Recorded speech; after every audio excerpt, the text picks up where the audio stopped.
Կարդանք նահապետներ և մարգարեներ գրքից 51-րդ գլուխը, որը կոչվում է Աստծո հոգատարությունը աղքատների հանդեպ։ Որոշ դրվագներ կարդանք։ Աղքատներին օգնելու համար նախատեսված էին նաև այլ միջոցառումներ։ Այն բանից հետո, երբ նրանք ճանաչեցին Աստծո պահանջները, նրանց առաջարկվեցին օրենքներ, որոնք առանձնանում էին հիմնականում իրենց առատաձեռնությամբ, քնքշությամբ և հյուրընկալությամբ աղքատների հանդեպ։ Թեև Աստված խոստացել էր առատորեն օրհնել իր ժողովրդին, նա մտադիր չէր մարդկանց լիովին ազատել կարիքներից։ Նա ասաց, որ աղքատները միշտ կլինեն երկրի վրա, և նրա ժողովրդի մեջ միշտ կլինեն նրանք, ովքեր կոչված են ցուցաբերելու կարեկցանք, մտահոգություն և առատաձեռնություն։ Այն ժամանակ, ինչպես հիմա, մարդիկ ենթարկվում էին դժբախտությունների, հիվանդությունների, կորցնում էին իրենց ունեցվածքը, բայց քանի դեռ կատարում էին Աստծո տված պատվիրանները, նրանց մեջ ոչ մուրացկաներ կային, ոչ էլ սովամահ եղող մարդիկ։ Ըստ Աստծո օրենքի աղքատների իրավունք ունեին ստանալու երկրի արտադրածի որոշակի մասը, մարդը քաղցած լինելով իրավունք ուներ գնալ իր հարևանի արտը, նրա այգին կամ խաղողի այգին և ուտելու համար հացահատիկ ու միրգ վերցնել, երբ որ քաղցած էր, ճար չուներ, այլ ոչ թե գնում էր գողանար մի վեդրո, մի դույլ։ Այս թույլտվության համաձայն Հիսուսի աշակերտները շաբաթ օրը դաշտերով անցնելով հասկերը պոկեցին և կերան հատիկները, այսինքն տեղում կերան, ոչ թե հավաքեցին ու տարան, եթե հավաքեն տանեն, դա գողություն էր։ Այն ամենը, ինչ մնում էր դաշտում, այգում կամ խաղողի այգում, պատկանում էր աղքատներին։ Երբ քո արտը հնձես, ասաց Մովսեսը, և մոռանաս արտի խուրձը, այնուհետև չվերադառնաս, որ վերցնես այն։ Երբ ձեր այգուց պտուղ եք հավաքում, մնացորդները ձեզ համար մի հավաքեք, թող մնա օտարականին, որբին և այլն։ Եվ հիշիր, որ դու ստրուկ էիր Եգիպտոսի երկրում, Բ օրինաց 24:19-22։ Յուրաքանչյուր 7-րդ տարին նշանավորվում էր աղքատների համար հատուկ արտոնություններով, հանգստյան տարին, ինչպես կոչվում էր, սկսվում էր բերքահավաքից հետո։ Երբ բերքահավաքից հետո գալիս էր ցանքի ժամանակը, մարդիկ չպետք է ցանեին, խաղողի այգիները մաքրեին և սպասեին բերքի, այն ինչ հողն ինքնաբերաբար արտադրում էր, նրանք կարող էին թարմ ուտել, բայց իրավունք չունեին ինչ-որ բան հավաքել և պահել իրենց պահեցներում։ Այդ տարի միայն օտարականներին, որբերին, այրիներին և նույնիսկ վայրի կենդանիներին թույլատրվում էր հավաքել և հնձել։ Բայց եթե հողը սովորաբար բավարարում է մարդկանց կարիքները հոգալու համար, ինչպես կարող ես տարին հաղթահարել առանց բերքի։ Սրա վերաբերյալ Աստծո խոստումն էր. Ես իմ օրհնությունը կուղարկեմ քեզ վրա 6-րդ տարում, և նա 3 տարվա բերք կտա։ 8-րդ տարում պիտի ցանես, բայց հին բերքը պիտի ուտես մինչև 9-րդ տարին, մինչև նրա բերքը հասունանա, դուք հնից կուտեք։ Ղևտացոց 25:21-22։ Շաբաթային կամ հանգստյան օրը նշելը օրհնություն պիտի լիներ և երկրի և ժողովրդի համար։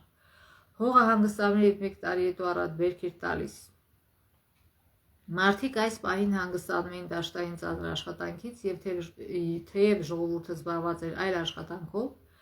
բայց բոլորը գոհ էին ազատ ժամանակից, ինչը նրանց հնարավորություն էր տալիս վերականգնել ուժեր ապագայի համար։ Նրանք ավելի շատ ժամանակ ունեին մտորումների, աղոթքի համար, որպեսզի ծանոթանան Տիրոջ հրահանգներին ու պահանջներին, ավելի շատ ուշադրություն դարձնեն իրենց տանը։ Հանգստյան տարին ստրուկները ազատ էին արձակվում և չպետք է դատարկաձեռն ազատ արձակվեին։ Տիրոջ պատվիրան էր. երբ արձակես նրան, դատարկաձեռն չուղարկես, այլ տուր նրան քո հոտերից, քո ցորենից, քո հնձանից, տուր նրան այն, ինչով օրհնել է քեզ քո Տեր Աստվածը, որ ստրուկը հնարավորություն ունենա նորից կյանքը սկսել։ Աշխատավարձերը, դա գրված էր Բ օրինաց 15:13-14-ում։ Աշխատավարձերը պետք է վճարվեին առանց ուշացման։ Բ օրինաց 24:14-15 ասում է. Վարձկանին, աղքատին ու մուրացկանին մի վիրավորիր, լինեն նրանք քո եղբայրներից կամ քո երկրում գտնվող օտարականներից, նույն օրը տուր նրա վարձը, թեև դեռ արևը մայր չմտած, որովհետև նա աղքատ է և դրա հույսին է, այսինքն ավել փող չունի, ինչ որ այդ օրը գալիս է, ինքը դրա հույսին է։ Եթե այդ օրը չտան, ինքը չի իմանա ինչ պիտի անի։ Սոված կմնա։ Հատկապես նշվում էր, թե ինչպես վարվել փախած ստրուկների հետ։ Մի հանձնիր քո մոտ եկած փախած ստրուկին իր տիրոջը, թող նա ապրի ձեր հետ, ձեր միջև այն վայրում, որը նա կընտրի ձեր բնակարաններից մեկում, որտեղ նա կամենա, մի ճնշեք նրան։ Բ օրինաց 23:15-16 Լավ կյանքից չէր փախչում է ստրուկը, լավ տիրոջից չի փախնում ստրուկ։ Դրա համար Աստված հորդորում էր, որ նրանց նեցուկ լինեն։ Աղքատների համար 7-րդ տարին պարտքերի մարման տարի էր, հрեաներին պատվիրված էր միշտ օգնել կարիքավոր եղբայրներին առանց տոկոսների փող տալով նրանց, աղքատից խստիվ արգելված էր տոկոսներ կամ այլ շահույթ ստանալը։ Եթե քո Ղևտացոց 25:35-37 համարացնում է, եթե քո եղբայրը աղքատանա եւ անկում ապրի, աջակցիր նրան, լինի նա օտար թե վերաբնակիչ, որպեսզի նա ապրի քեզ հետ։ Նրանից տոկոսը օգուտ մի վերցրու եւ քո Աստծուց վախեցիր, որպեսզի քո եղբայրը ապրի քեզ հետ։ Քո արծաթը նրան տոկոսով փող չտաս եւ քո հացը օգուտով չտաս նրան։ Եթե պարտքը մնում էր չվճարված մինչև ազատագրման տարին,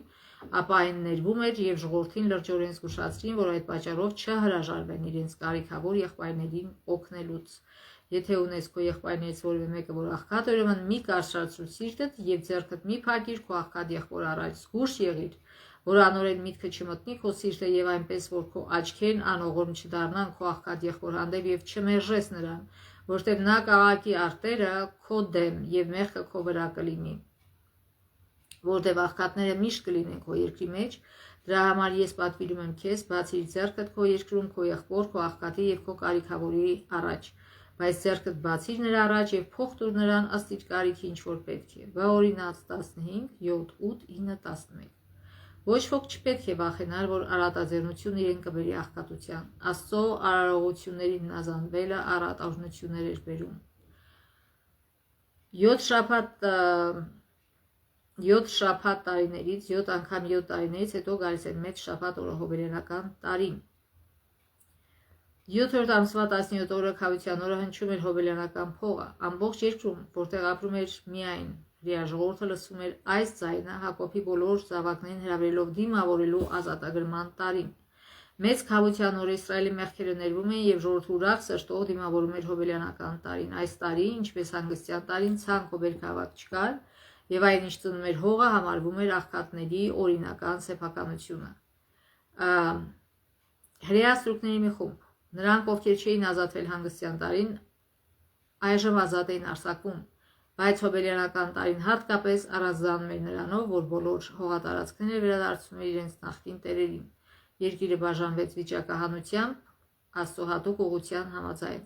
Բաժանումից հետո ոչ ոք իրավունք չուներ վերավաճառել իր գույքը, եթե կարիքը չստիպեր եւ եթե հարազատներից որևէ մեկը կամ սեփականատերն ինքը կցանկանար ավելի ուշ հողը հետ գնել, բնորդը չպետք է հրաժարվեր վաճառելու այն։ Եթե հողը մնում էր չմարված, այն վերադարձում էր առաջին սեփականատիրոջը կամ նրա ժառանգներին հոբելյանական տարում։ Տերն ասաց Իսրայելին. Երկիրը հավիտյան չպետք է վաճառվի, քանզի հողը իմն է, իսկ դուք բանդուխտ եւ օտարական եք։ Մարդիկ պետք է հասկանան, որ այն հողը, որը թույլատրվել է ժամանակավորապես օգտագործել, պատկանում է Աստծուն, որ նա է դրա իսկական ու օրինական Տերը եւ որ նա հոգ է տանում աղքատների ու դժբախտների մասին։ Բոլորը պետք է գիտակցեն, որ աղքատներն Աստծո աշխարհում տեղ ունենալու նույն իրավունքն ունեն, ինչ հարուստները, այլ ոչ թե հարուստները պիտի մտածեն, թե ոչնչացնեն աղքատներին եւ գումարած դրան ռոբոտներ ստեղծեն, որ մարդկանց թողեն առանց աշխատանքի եւ հետո էլ ոչնչացնեն։ Աստված դա չի խրախուսում եւ բոլորովին դեմ է դրան։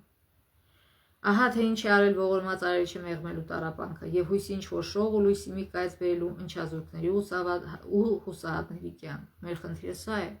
որ մենք մեղմենք տառապանքը եւ հույսի ինչ որ շող ու լույսի մի կայծ բերենք ընչազուրկների ու հուսահատների կյանք։ Տերը ցանկանում էր սահմանափակել մարդկանց չափից ավելի սերը սեփականության եւ իշխանության հանդեպ։ Մի խավի կողմից հարստության մշտական կուտակումը մյուսի աղքատացման հաշվին միշտ մեծ դժբախտությունների է հանգեցնում։ Եթե հարուստների իշխանությունը ինչ որ կերպ սահմանափակված չլիներ, աղքատները թեև Աստծո աչքում թանկ են, բայց անտեսված կլինեն իրենց հարուստ եղբայրների կողմից։ Այդպիսի ճնշման գիտակցումը խեղճ ժողովրդի մեջ վրդովմունք կառաջացներ, իսկ հուսահատություն եւ այն ելանելի վիճակը կբերեին բարոյականության անկման եւ դուր կբացեին բոլոր տեսակի հանցագործությունների համար։ Աստծո կողմից հաստատված միջոցների դասավորությունը նպաստում էր սոցիալական հավասարությանը, շաբաթի հաստատումը եւ հատկապես հոբելյանական տարին վերացրեց նախորդ տարիներին ազգի հասարակական քաղաքական կյանքում առաջացած արատները։ Բայց նշենք, որ սա բոլորովին նրա մասին չի, որ մարդը ծույլ է եւ ձրի ուզում է որ ուրիշներին օգնեն, ոչ, սա աշխատասեր մարդկանց մասին, ովքեր աշխատում են գիշեր ու զոր, բայց չեն կարողանում ոտքի կանել, որտեվ անարդար պայմաններ են։ Այս հրահանգները ոչ պակաս օրհնություններ էին պարունակում հարուստների համար, քան աղքատների համար։ Ենթադրվում էր, որ դա նրանց զերծ պահեր ագահությունից եւ ինքնամեծարման միտումից։ Նպաստեր բոլոր խավերի մեջ բարեգործության, բարի կամքի եւ վստահության ոգու ձևավորմանը, հասարակական կարգի ապահովմանը եւ պետական համակարգի ամրապնդմանը։ Մենք բոլորս առանձին թելերի պես հյուսված ենք մարդկության մեծ հյուսվածքի մեջ եւ այն ամեն ինչ կարող ենք անել ուրիշների բարօրության համար կվերադառնա մեզ որպես օրհնություն։ Փոխադարձ կախվածության օրենքը տարածվում է հասարակության բոլոր շերտերի վրա։ Աղքատներն ավելի շատ կախված չեն հարուստներից, քան հարուստները աղքատներից։ Մինչ աղքատները ցանկանում են մասնակցել այն օրհնություններին, որ Աստված տվել է իրենց հարուստ հարևաններին, վերջիններս կարիք ունեն իրենց հավատարիմ ծառայության, մտավոր եւ ֆիզիկական ուժի, որն աղքատների կապիտալն է կամ ունեցվածքը։ Առատ օրհնություններ են խոստացվել Իսրայելին, եթե միայն նրանք հնազանդվեին Աստծո հրահանգներին։ Նույնը այսօր է։ Շատերը հատուկ ձևով պնդում են, որ բոլոր մարդիկ պետք է հավասարապես վայելեն Աստծո օրհնությունները, բայց դա չի համընկնում արարչի մտադրությունների հետ։ Կյանքի պայմանների տարբերությունը այն միջոցներից մեկն է, որով Աստված փորձում եւ զարգացնում է մարդու բնավորությունը։ Այնուամենայնիվ, նա ցանկանում է, որ նրանք, ովքեր ունեն երկրային հարստություններ, իրենց համարեն միայն իր բարիքների տնտեսներ եւ օգտագործեն դրանք տառապողների եւ կարիքավորների համար։ Քրիստոսն ասաց, որ մեր մեջ միշտ կլինեն աղքատներ, եւ նա համատեղում է իր հետաքրքրությունները իր տառապող զավակների շահերի հետ։ Մեր քաղցի սիրտը լցված է կարեկցանքով նրա երկրային զավակների ամենաաղքատ եւ խոնարհների հանդեպ։ Նա ասում է մեզ, որ նրանք նրա ներկայացուցիչներն են այս երկրի վրա։